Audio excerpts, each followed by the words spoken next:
So I was previously speaking and we started recording now.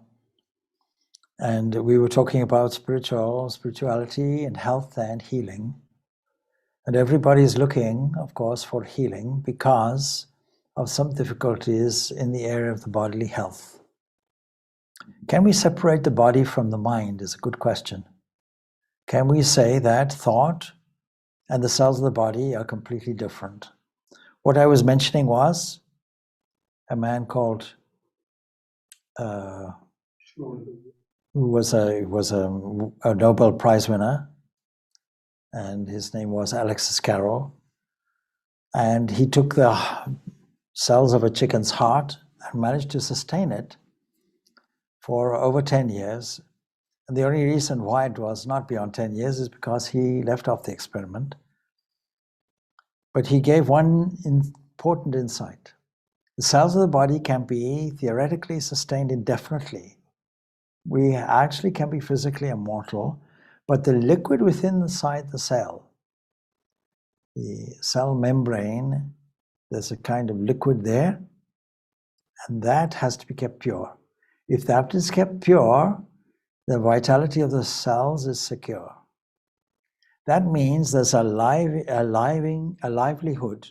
There's a kind of livelihood that the cells earn by virtue of an inherent quality of life itself. Something is within a cell that is there, provided it is left free to do its job, it will live there forever. And so when we come to the practice of yoga, in Patanjali Yoga Sutras, when it comes to the second step of the Ashtanga Yoga, 8 steps there in meditation, one step is purity. Purity of what? Purity of body and mind. You can't have purity of body without purity of mind, and purity of mind without purity of body. The two are interactive. One is seen to be a subtle version of the other. The other is a gross portion of the one, an expression of the one. If that is the case, what we think is extremely important to sustaining our health. And supposing there is a vitality beyond the borders of the body, supposing the body is a kind of magnetic field whose vitality can spread indefinitely because we see this universe as a one thing, just like there's one ocean with many waves, and you affect a wave in one place, and it has to constitutionally affect every other part of the ocean because there are shores in the ocean. The ocean is finite. Supposing that there is a magnetic field in the body like that, and every single cell of the body is able to vibrate for good or ill, what will its environment look like? There's an interesting book by a best-selling author. Evolve Your Brain was his best-selling book. He wrote out a book, Breaking the Habit of Being Yourself, How to Lose Your Mind and Create a New One. And he's talking about the brain in chemical terms and relating it to mind, which we cannot really confine, except to say it is something like a magnetic field. Here's an important chapter there. If our thoughts can make us sick, can they make us well? I'll quote from some of his book. Let us say, he says, that a person had some experiences within a short time frame that caused him to feel resentful. As a result of his unconscious reactions to those occurrences, he held on to his bitterness. Now you see, all our bitterness, all our negativity in this way is all in that section of the mind which is unconscious. You can say the mind is twofold, conscious and unconscious. And if there's an incompatibility between conscious and unconscious, we will fall sick. There'll be a friction. So if we entertain bitterness, this person did this, and hold on to it without releasing it, you're saying, I'm unable to do that. Forgive and forget. Yes, I can forgive. I can't easily forget. You can't forget, you can't forgive. That's what I always say. So you're harboring that, you're chewing the cud of resentment. Supposing that's your condition, then he goes on to say, chemicals corresponding to this emotion flooded his cells. Over weeks, his emotion turned into a mood which continued for months and changed into a temperament. That temperament was sustained for years and formed a strong personality trait called resentment. In fact, this person memorized this emotion so well that the body knew resentment better than the conscious mind, because he remained in a cycle of thinking and feeling and thinking that way for years. Based on what we have learned previously in this book that I'm quoting from about emotions as the chemical signature of an experience, he asked this question: wouldn't you agree that as long as this person clings to resentment, his body will react as though it is still experiencing the long ago events that first caused him to embrace this emotion? Then he goes on to say, moreover, if the body's reaction to those chemicals of resentment disrupted the function of certain genes, and this sustained reaction kept signaling the same genes to respond in the same way, might the body eventually develop a physical condition such as cancer? Today, the whole of the first world, at least, is riddled with cancer. Cancer in various parts of the body. Are we supposed to have it? You see, I come from Africa, and in Africa, we have many wild species still in their natural condition. And I never saw an elephant or a giraffe or a lion suffering from cancer, because they're living in a natural world. What is it in the human world that causes it? The suggestion in this book is emotion. Negative emotion harbored and entertained in the unconscious mind, that is the habit level. And we seem not to be able to get rid of it. As soon as a trigger comes from the conscious mind, we bring it up again to the surface from the unconscious. And this has a telling effect on every single cell of the body. Cell of the body is a branch office of the mind. That's how we have to look at it. So for our own health, we have to change our thinking. That's what this book is saying. And it's not a new message. We know it from this Patanjali Yoga Sutras. Purify. Purify what? Purify the body and purify the mind. We can think that purifying the body is simply maintaining the standards that we would maintain in the COVID epidemic, washing the hands nicely at every event, particularly after touching surfaces that other people would have touched. We're going to put masks on in crowded areas. We take all the precautions necessary. That's okay, that's just the outside. But what about the inside? Yes, it's true that a virus can gain entry. But you know, the carrier of these viruses in the animal kingdom, such as bats, they have this virus integrated into them. And we ourselves have viruses integrated into our own DNA. And for that reason, we don't suffer consequences. We simply carry a freeloader, a free passenger in our DNA. And we happily don't suffer any consequence. We make a mutual contract, a mutual agreement. Come on, I'll carry you. If you want a host, then I'll be your home. Let us go on together, only don't cause me any harm. But then what about purity of the mind?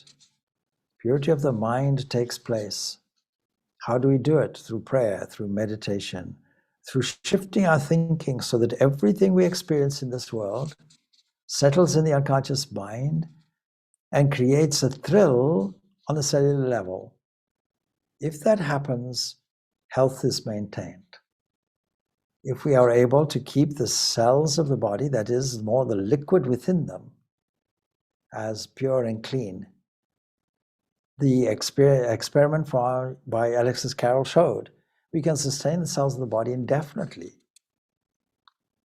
Of course, nature has its own design and plan about it, because aging also takes place in the human body. But theoretically, the cells of the body can be maintained. And the yogis must have known the secret of this. Based on what was learned, he says, and so all of that, if all of this is correct, it's considered to be a theoretical evaluation at the moment, Is it possible that once this person unmemorized the emotion of continuous resentment by no longer thinking the thoughts that created the feelings of resentment, and vice versa, his body as the unconscious mind would be free from that emotional enslavement? In time, would he stop signaling the genes the same way? And finally, let's say he began thinking and feeling in new ways to such a degree that he invented a new ideal of himself related to a new personality. And as he moved into a new state of being, might he signal his genes in beneficial ways and condition the body into an elevated emotional state ahead of the actual experience of good health? Could he do this to the extent that the body would begin to change by thought alone? Well, he says, what I just described in simple terms happened to a student in one of my seminars, he says, who overcame cancer. There are many examples like that. There is, in Zimbabwe, one of the devotees came up with something called the Grape cure for cancer. Now, grapes are something that will suit your constitution or otherwise, but I don't think it's the grapes. Was it more his determination to conquer the kind of cancer that he had? A strong will. But will a strong will be a curative thing? And our answer in Vedanta is no. Why? Because there's no wrong condition in the first place. That's a philosophical approach that needs to be engendered. What's the advantage of doing that? The advantage is that what we call God in religion is already inside and doesn't need our help or assistance. Make the person harmonious inside. That's all we have to do. And put in your position, or you put in your positive expression as a position, and whatever that might be, whatever your interpretation or your liking for that principle is, and affirm that that entity, the divine presence, is right, and that divine presence is powerful. See that the person is calm by whatever means you feel appropriate. First, calm yourself down and tactfully, confidently introduce these thoughts. This method works, and what am I talking about? Not your own health, but somebody else's. But you yourself have to be stable.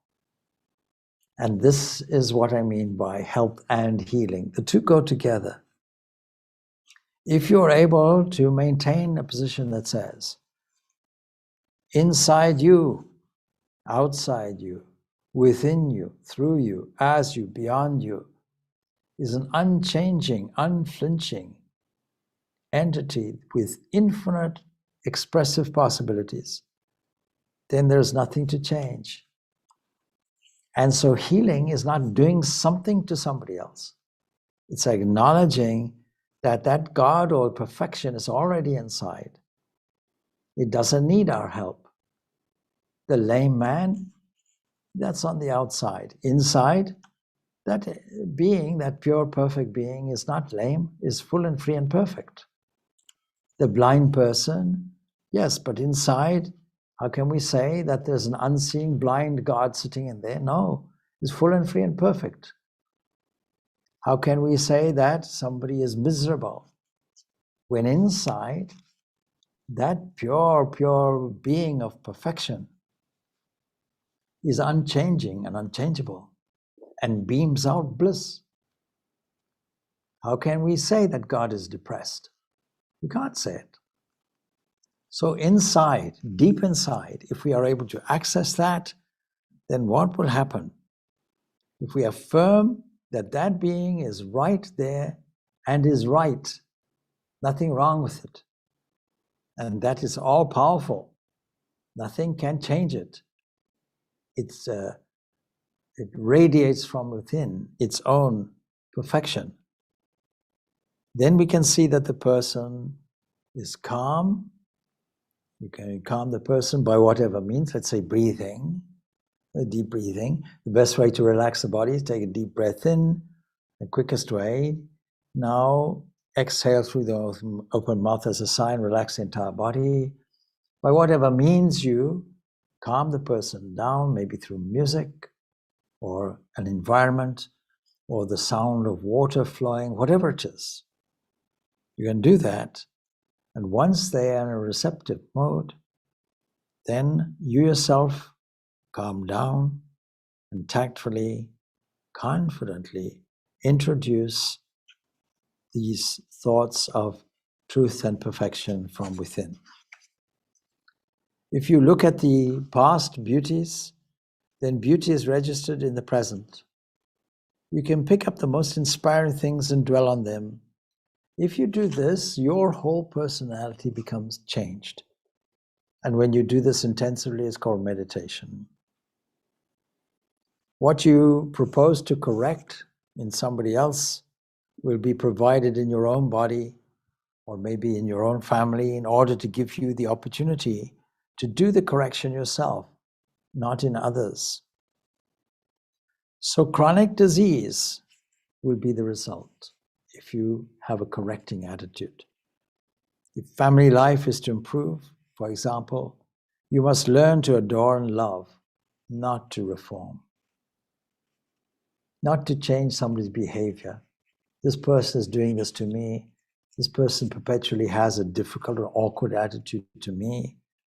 I have to replace my own thought about it and say it's not the other person. It's my own reactive projection. Projection, what is it? I carelessly walk past the table and bang my leg and curse the table, saying it's a stupid table. But the table is neither stupid nor intelligent, but my own carelessness did it. So the reactions of our bodies, they are dependent upon our thinking program about others. There are no others in this system. The others are here in your body. The body itself will react. To get out of a disease, if you want to do so, create it like that. Insert a daily program to love everything and to enjoy everything. The body will become perfect. Therefore, don't set yourself up as a corrector of people, but rather as a lover, a doer, or server of people.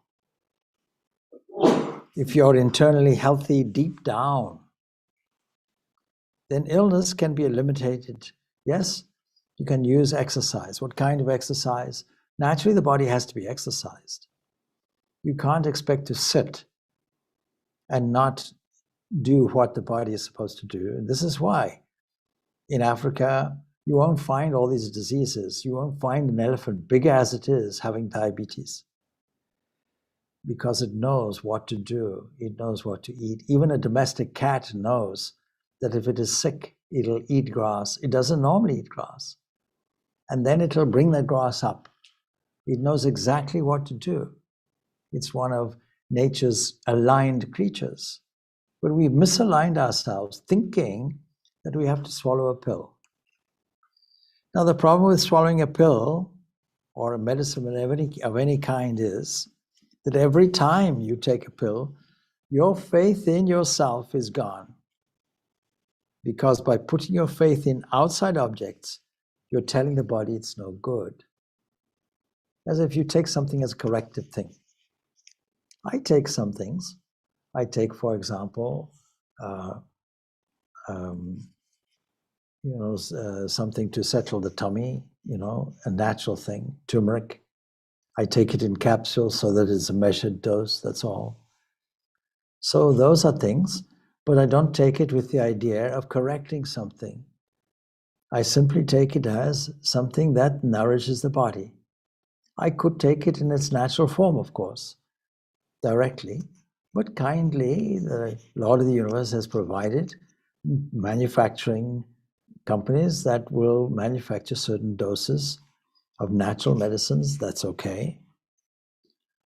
But if you think that you are correcting something, that there's a malady in the body and it needs to be corrected, with that thought, unfortunately, you've lost faith in yourself, and yourself includes your body, includes your mind.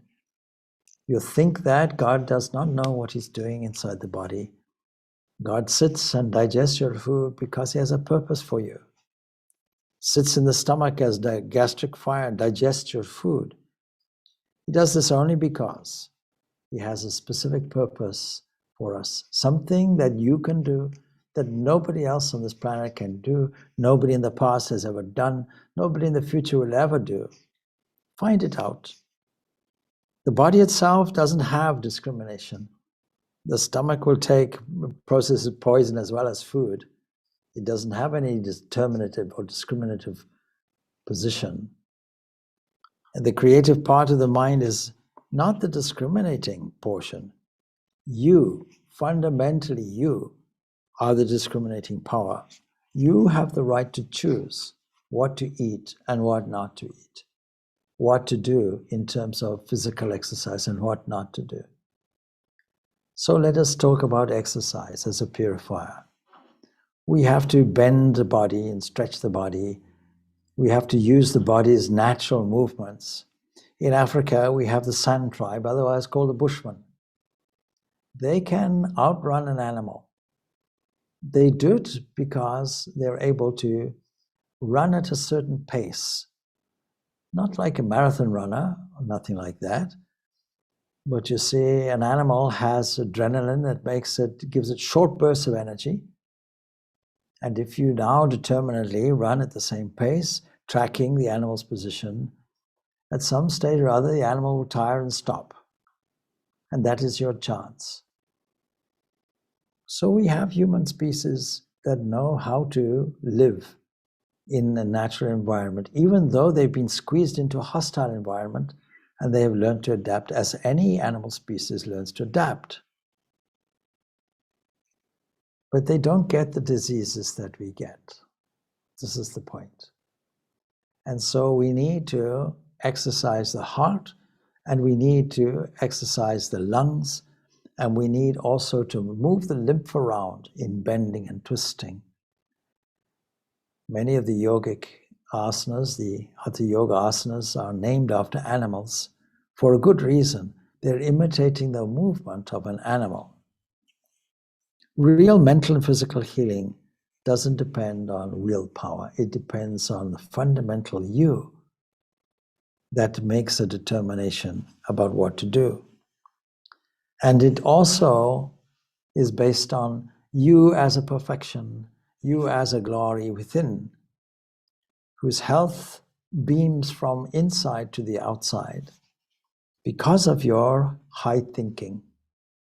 Intellectual work doesn't increase or decrease. It doesn't change your metabolism. No energy is expended in the thinking process. And most people, when they go to work, are involved in a thinking process, a sitting thinking process. Why do we get tired when we sit and work, so-called? Our distracting thinking makes us tired, that's all.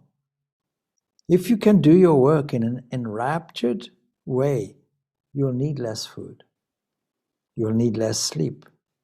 There'll be less wastage of energy. There'll be no strain.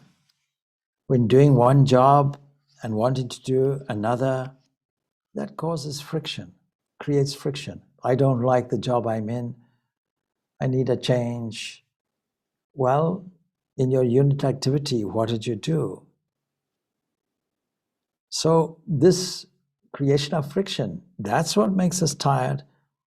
And therefore, why don't we try to do with rapture everything that we do? This is called karma yoga. Karma yoga means doing every karma, every activity, doing it in such a way, not just that we don't disturb the equilibrium of the mind, but that we actually introduce some elevated mood, some internal thrill about what we're doing. Of course, we also have to bear in mind, are we doing the right thing? Because everybody is designed to do their own individual swadharma, what they're designed and skilled to do in this life. That always involves what is the benefit, all-round benefit to others? How can we serve others? How can we elevate others? When we speak, will we leave people in a better mood? Will we live in such a way that we share our joy? Will we make others joyful? That's a much, much better position, not only for the all-round environmental upliftment of all and healing of others, but our own health as well, since every single cell of the body will take exactly the instruction of their thought.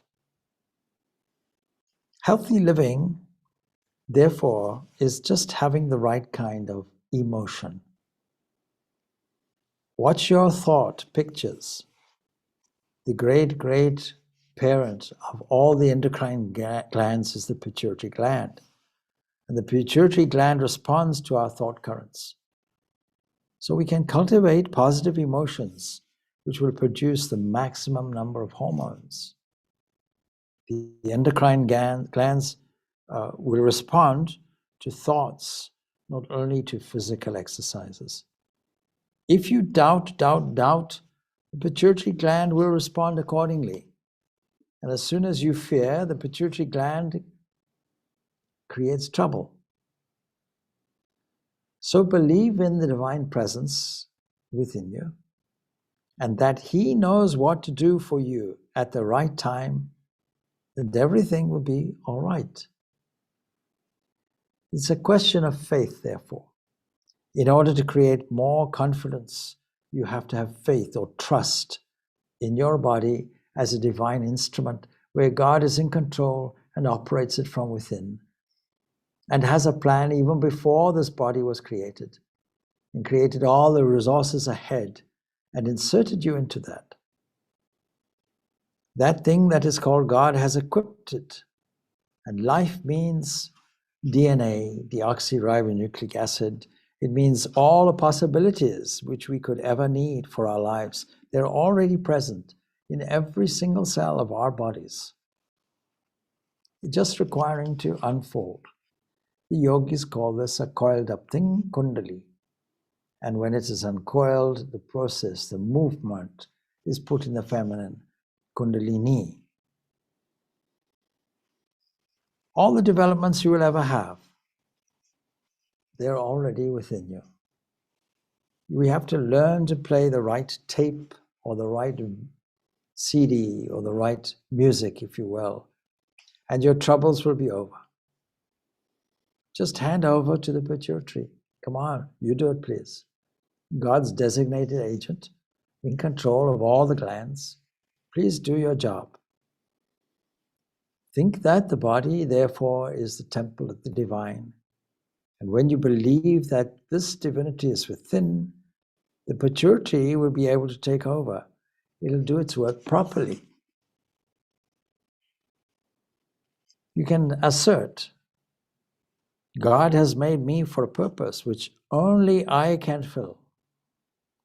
I will find my own level and do the job for which I was created. And with that, you move forward confidently. The moment you start disliking your neighbor or your colleague or your household member or an associate, functional disease is already on the way. So, for instance, the ear not wanting to hear, the eye not wanting to see, will produce ear and eye trouble. And if you harbor hatred, the heart will hate the blood. The pituitary will find the weakest part of the body to use as a dumping ground for wrong or excess hormones. When a person complains of something, there's only one way to help, and that is, as I said, see that perfection within them. That's called spiritual healing. Having a different idea of what is the human in front of you, seeing that it is only God's temple housing with a subtle operating headquarters called mind. And inside that, the Lord of the universe standing there, perfect and full and free, knowing what to do in advance, creating all the resources in advance, and expressing itself nicely. If you are internally healthy, therefore, illness can be eliminated. How do you do this? When one wave has gone, start your positive thought wave. When executing the exercises, you are creating a positive wave. All kinds of waves, such as mental, emotional, art, economic waves, they may be cultivated in the mind, then the problem will be sorted out. This is possible because essentially you are not the wave, you are the observer. The observer is there. The waves come and go, but the ocean always remains. This is the Vedanta philosophy. And that is why I say the spiritual dimension of health and healing is from a practical philosophical point of view. Rehearse time and time again until it becomes second nature. Stop the rubber, that is all the negative thoughts inside, and then healing will come. A person obstructs his own healing because he doesn't change his way of thinking. So a person with a closed mind will never be healed. He will resist. Until the other person is willing to tune in, you'll not get in. So you can't heal everybody. You can take a horse to water, you can't make them, some people say drink, I say think. Let those who do not wish to be helped associate with their own types, and that's okay. You can't reform them. People have to make their own self-effort, and there you leave it. Don't cast your pearls before swine is Jesus' language of doing this, of saying this. And many people then suffer from such cases. Let's say anemia. Anemia occurs when the system is clogged with unwanted material and insufficient minerals, therefore, in the blood system. So don't put wrong pictures in the mind because you yourself are causing disease. A lack of adrenaline, for example, will cause a lack of enthusiasm and tiredness. But you see, if you have a dull life, the thyroid is not active. If you do in yoga exercise, Hatha yoga, what is called Matsyasana, the fish posture, and then a chin lock, what is called Jalandhara Bandha, then you will correct both overactive and underactive thyroid. You do what is called Sarvangasana, the shoulder stand, other people call it. You're locking the chin, and there you can solve all your thyroid problems. And if you continue to compare yourself with other people and burn inside, you get a concentrated ulcer. Now there's somebody called Louise Hayes who systematically researched what we think and how our position is from an emotional point of view and how it manifests in the body and made us kind of science of it, a kind of catalog of physical conditions versus mental conditions and seeing how you can correct these things. The body responds to your secret thoughts. Secret thoughts means nobody has a clue about them, and you yourself don't have a clue about them until you attend to them and register them. And so responding to these gives us stress disease. And the crying need in modern society is, please relieve our stress, give us peace of mind. We have mental disturbances. If your body breaks down in spite of things such as exercise or control of food, then the reason is very clear. You are secretly miserable. God made the body, why not let him in? Stop being miserable and put mature ideas there. Don't secretly compare yourself with others and crumble. Oh, it's all right, but I wish I was like them. They're so good. They do this, they do that. Who am I? A replay of some things that may have been told to me in my childhood, which are all nonsense, all done from adults that in a good intentional way dominate in order to control or shape. But to do it in a negative way will create negativity. We have to have an appreciation, a deep appreciation for art. Art and culture are the fundamentals of religion. Every religion has produced magnificent works of art in their architecture, in their painting, in their sculptures. And there's a reason for it. When we stimulate our artistic sense and imagination, then reasoning must be put in also with it, along with it, as positive thoughts against negative thoughts, and real thankfulness as an insurance against stress diseases. When these components are in place, we can deal with it. When a person feels tired, there must be tired thought. Physical conflict follows on mental conflict. You can be sure of it. Art and religion, these are equal to positive thought. That's a controversial statement I'm making because some people are anti-religious.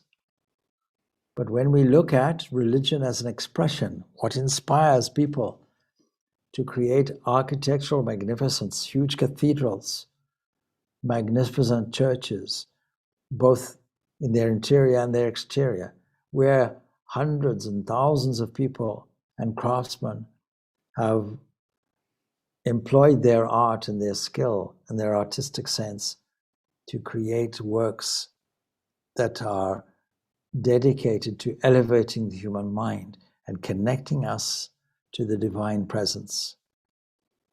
So incurable disease, so-called, could be eliminated in 6 months with right thoughts, is my point of view, personal point of view.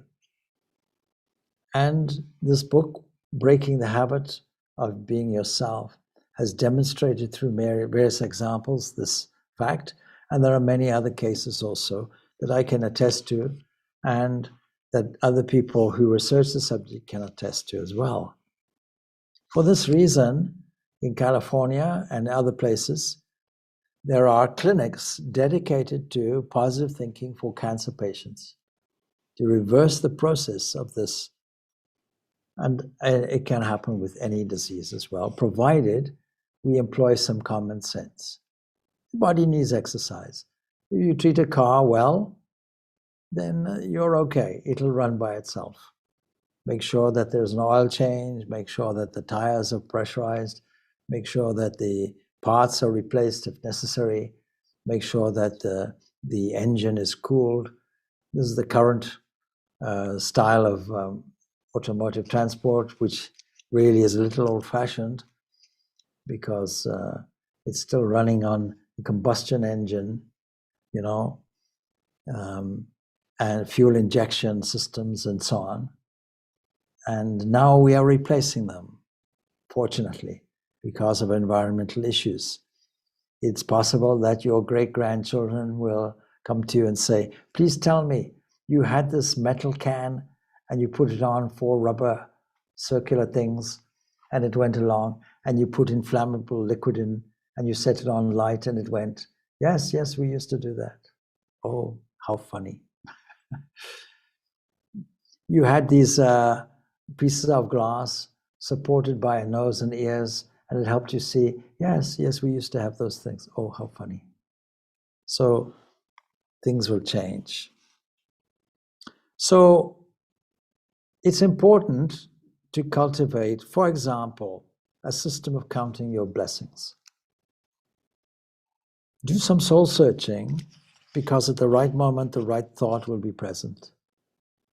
Keep a list of these things when frustration comes, and put in one of those thankful incidents. There's so much that we have to be thankful for. In healing, the person must want to be healed, of course. That's whether it's yourself or another. Because God is everywhere, no healer or intercessor is needed.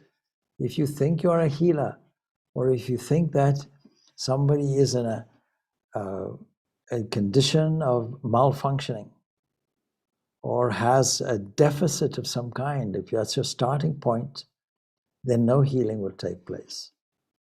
Money will change hands, no doubt, but no healing will take place. Fear, anxiety, suspicion, these should all be immediately neutralized or filled up with positives. Negatives will harm you only if you leave them unattended. You can change them and transform them.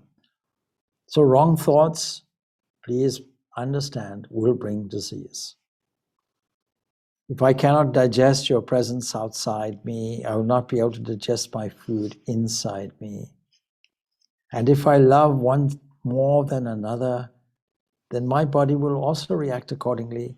My right leg will be well, and my left leg will be painful. There'll be a bias within it.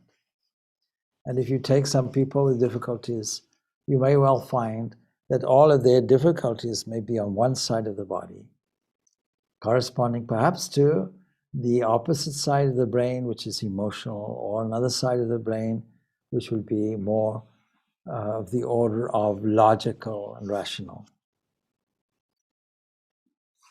So, art, this is the neutralizer of pain. Positive emotions, elevated feelings, feelings that appreciate the aesthetic value of things. And then, of course, from a practical point of view, having accumulated all this toxic material through negative thoughts in the body, we have to find a way of eliminating our waste products from the body. And Alexis Carroll, I mentioned earlier, was able to do this, to demonstrate fully that if you have cells in the body and the liquid within it, within the nucleus of the cell, is kept pure, that is, calculated nutrients going in, calculated waste products going out, the right amount of nutrients coming in, the right elimination going out. When I used to do research on bacterial inoculum, it was necessary to sustain populations of bacteria by feeding them calculated elements, calculated proportions of micronutrients such as calcium, such as magnesium, such as iron, and all of these things went in, and to take off the equivalent amount from the test tube as well on a daily basis and keep them going. Bacteria is the hardest thing to kill. I know you may have bactericides and so on, but most bacteria know how to go into dormancy and reemerge. And in the human body, the kind of bacteria that are pathogenic will be there when conditions change, such as temperature, such as pH, acidity, etc. And mood changes it also. We have bacteria which are useful to us. They're not pathogenic. Without it, we cannot digest our food and have proper, normal elimination of waste products. But when things in the body change and we're not looking after things, then the useful bacteria get dominated by the pathogenic bacteria. And it's your individual condition that is the important thing, because all of us can sit in the same room, breathe in the same bacteria, and have the same internal bacteria, have the same internal microflora and fauna, but some will fall sick and some will not. It depends on your internal immunity, your healthy body and your healthy thought. And without the healthy thought, no healthy body. Optimum hormone balance can be achieved by setting up these good emotions. Unpleasant concentration makes the heart wrong, but pleasant concentration makes it right. Pleasant concentration removes things like heart disease.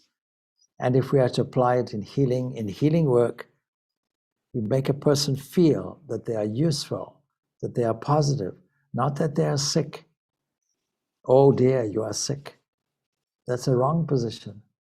Inherently, you are healthy. Let's take off the obstacles. Do a little exercise, change your diet, but above all, change your thinking, please.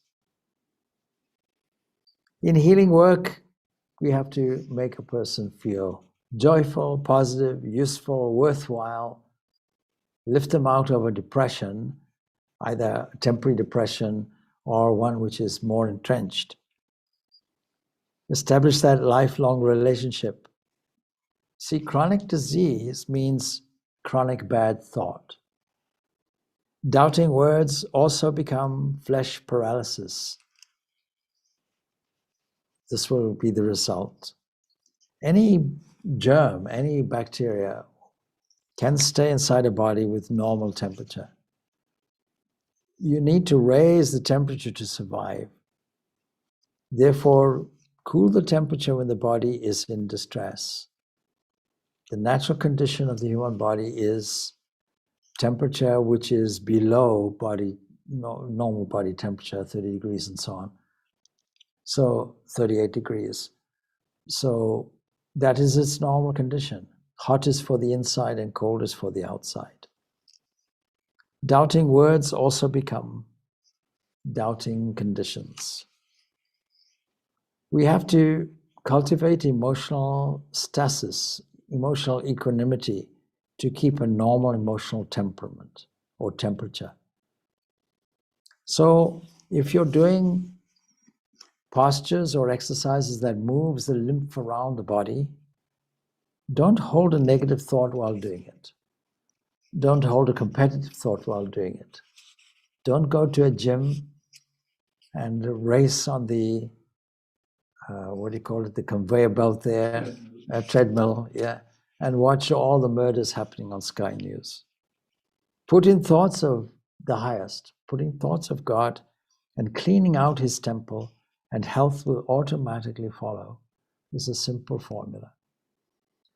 Now, in terms of doing all these yoga exercises, because yoga exercises now become quite popular, even in Ireland, we have many, many people doing hatha yoga exercise or derivatives in different schools and so on.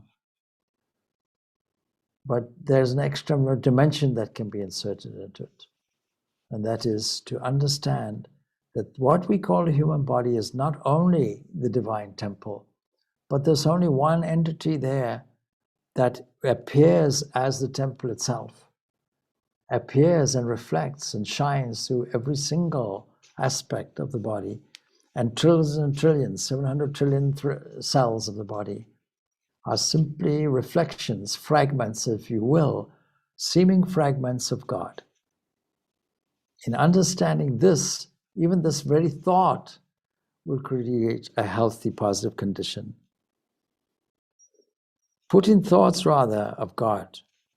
Definition of disease, if you want one, is a thing which is on its way out. When you have a running nose or something like that, think that it is the body curing itself. It is not a misfortune to you. You just have to clean the body out. Cleaning is the starting point for the healing power. This is why niyama, the second principle or step of Ashtanga Yoga and Patanjali Yoga Sutras, will emphasize this purity aspect. Mind and body are only one unit. They're not separate. Psychosomatic illness may be corrected by replacing discordant thought waves with harmonious waves. And once you make a rift between mental and physical, then all the other problems will follow this, making this separation. It was Descartes that made this error of saying that the body and mind are things which are separate, a dualistic system like that. There's only one. Physical and mental is the same thing. And God is all one. It goes from a one unit with two dimensions, as it were, to a oneness which is there. And when you go to that oneness, then that perfection shines through. If you know how to hear the accumulation of thoughts in the mind, you can put the right thoughts in and heal yourself. It's a question of being acute enough and astute enough to register what thoughts are presenting themselves in the mental field. Faulty thoughts create wrong body actions. The autonomous nervous system breaks down, and the basic thought then must be changed. So, is there a formula for healing? Instead of looking for difficulties in yourself, put the thought on something great. Perhaps on what the world requires 2,000 years from now. Put in pure, what we call sattvic thoughts and action, which must not hurt either you or anybody else, because thought immediately affects you. Wrong, negative thoughts, the first casualty is you. Have a hobby, have an interest. What will people do with their added years as they get older and older? Old age is not properly used. It can be an opportunity to learn new things. One should have a hobby actually from childhood. The power of attention doesn't age. Learn something new every day. Learn something more and exciting, new and exciting every day. Learn to like people. Learn to see that people have the same basic difficulties and struggles and problems. Be compassionate. The eyes which look at you are really God's eyes, looking through two orbs. And instead of keeping burning pains inside, cry a little and confide your pains to someone. You'll feel better afterwards. And if not, illness will occur. If you dislike someone or a situation, the body starts to say, I don't like, I don't like. And then the heart refuses to pump, and the lungs refuse to function, because the discriminating attitude creates dislike in the body. And after that, illness comes in. The only part of life we can control is this mind and this body. That's all. Therefore, you'll have a grip on it, or you'll have to have it and manipulate it whenever it's necessary. Be in control. It is the lymph that carries the nourishment and also carries away the poisonous, toxic things. It closely resembles the blood, and it's in the blood. It salvages the vital proteins from the blood. It redeposits it in the blood when necessary. If proteins accumulate around the tissues of the body, then swelling occurs. And the lymph can only flow towards the heart, as there's no driving force behind it. And it can only be moved by muscular movements of the body, or by yoga exercise, by bending, by twisting. These muscles exert pressure on the lymph vessels, so if you don't take exercise, what will happen? The lymph cannot circulate, and all sorts of elements accumulate. Bending exercises are particularly important. The lymphatic glands filter out cancer cells, but can be threatened when overloaded. So what's the purpose for which I am born? Well, acquire the habit of asking this question and finding it out, and catching the enthusiasm of it, and the joy of it, and the enactment of it. You see, in our Vedanta philosophy, there is no God and man separate. Like there's no ring and there's no gold separate. It's all one. Ring is the name of the form and gold is the substance. You have to join the Godhead. The harmony is restored when we do that. And blood and lymphatic glands will also vibrate in unison. It has to be a living experience, an emotional experience.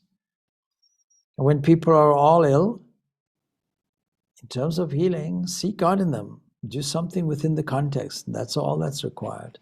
Don't think that you'll heal them. Anything can be created from here. There's no need to apply medicine. Now, this is my personal opinion, and I'm referring to notes here from a book which I should be publishing, really, if I get the time to do it. So, you see, there's no need to apply medicine. Blow in the God factor, and illness and unhappiness will disappear. Uninterrupted light is projected from us all the time, Unless the light is intercepted by us, for example, by a camera, this light is wasted and not caught. All the waves are going on all the time. So all we have to do is register these. Registration occurs when something crosses the path of the beams. All our perception happens because we are intercepting a beam. In the dreamless sleep state, nothing has been intercepted. We don't see. You are able to face situations because the troublesome situation is only the intercept of the light. When you see it in this way, you'll become stress-free. There's no need then to be frightened. Don't say this is your mind. Say it's God's inner sitting room, purified with prayer and meditation. Don't say it's your body. Say it's God's temple. Say it's God's housing. Clean it outside, clean it inside. Don't say I'm bathing. Say I'm cleaning God's temple. And if you do this, you won't give much importance to illness and disease. You'll only give consideration to cleaning God's temple. You see what I say? What's your job, Swami? I'm a cleaner. Why does God keep this body going, digesting food at night? There's a purpose for you. Find it out. If you want to heal another, invoke God's grace and the person will be cured. That's all that's necessary. So these are some thoughts that I have on the question of health and healing and its spiritual dimension, because the body is intrinsically spiritual. The mind is intrinsically spiritual. There's nothing that is not spiritual if we look at it in this way. There's only one thing which is there, and that is pure spirit. Looking like a body, looking like a mind, seeming to be fragmented into these forms, but really only one. And so with these few thoughts, I hope that you take it on board, digest it a little bit, and I hope that that improves your own health and gives you the capacity for extending that in a healing capacity to others. Om Shanti Shanti Shanti. Peace, peace, peace be unto all.